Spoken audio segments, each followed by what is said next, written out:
தந்தையர் தின நல்வாழ்த்துக்களை உங்களுக்கு நாங்கள் தெரிவித்துக் கொள்கிறோம்.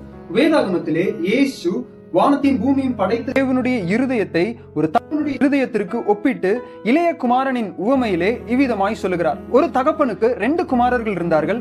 அவர்களில் இளையவன் தன் தகப்பனுடைய ஆஸ்தியில் பாதியை வாங்கி அதை விற்று தூர தேசத்திலே அதை வீணாய் வேசிகளிடத்திலும் செலவு செய்த பின்பு அவன் பற்றாக்குறை அடைந்த போது அவன் தன் தகப்பன் வீட்டிலே இருக்கக்கூடிய வேலைக்காரர்கள் நல்ல ஆகாரத்தை புசிக்கிறார்கள், அவர்கள் தங்குவதற்கும் இடம் உண்டு, ஆனால் நான் ஏன் இவ்விதமாய் தூர தேசத்திலே பாடு அனுபவிக்க வேண்டும் என்று அவன் மனம் திரும்பி தன் தகப்பனிடத்திலே மீண்டும் போய் சேரலாம் என்று எண்ணி அவன் தன் தகப்பனை காண வரும்போது லூக்கா 15:20 இவ்விதமாய் சொல்லுகிறது, எழுந்து புறப்பட்டு தன் தகப்பனிடத்தில் வந்தான். அவன் தூரத்தில் வரும்போதே அவனுடைய தகப்பன் அவனை கண்டு மனதுருகி ஓடி அவன் கழுத்தை கட்டிக்கொண்டு அவனை முத்தம் செய்தான். இங்கு அவனுடைய தகப்பன் ஓடி, ஏன் அவன் தகப்பன் ஓட வேண்டும்? இஸ்ரேல் தேசத்திலே கெசாசி என்று ஒரு பழக்கம் உண்டு. தன் தகப்பனுக்கு கீழ்ப்படியாமல் தூர தேசத்தில் சென்ற ஒரு மகன் வீடு திரும்பி வரும்போது அந்த ஊரார் ஒரு மண் பாண்டத்தை எடுத்து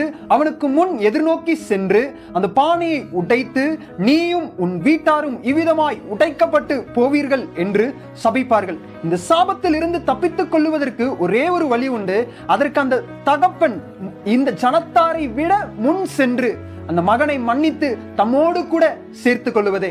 இன்றைக்கும் இந்த பூமியிலே ஜீவிக்கிற நீங்களும் நானும் உலகத்தின் வேசித்தனத்திலும் உலகத்தின் இச்சைகளிலும் அகப்பட்டு சிக்குண்டு நாம் மரித்து போக நாம் நேராய் ஓடிக்கொண்டிருக்கிறோம். ஆனால் இதிலிருந்து தப்பித்துக் கொள்வதற்காக வேதம் சொல்லுகிறது, வானத்தையும் பூமியும் படைத்த தேவன் மனுஷ சாயலிலே தோன்றி அவர் கல்வாரி சிலுவையில் தம்மை தாமே ஒப்பு கொடுத்து அவருடைய அன்பை நமக்கு விளங்க பண்ணி நம் மீது வரவேண்டிய சாபத்தை அவர் தம் மீது ஏற்றுக்கொண்டபடியினாலே இன்றைக்கு நீங்களும் நானும் அவருக்கு முன்பதாக ஏற்றுக்கொள்ளத்தக்கதாக நாம் நிறுத்தப்படுகிறோம்.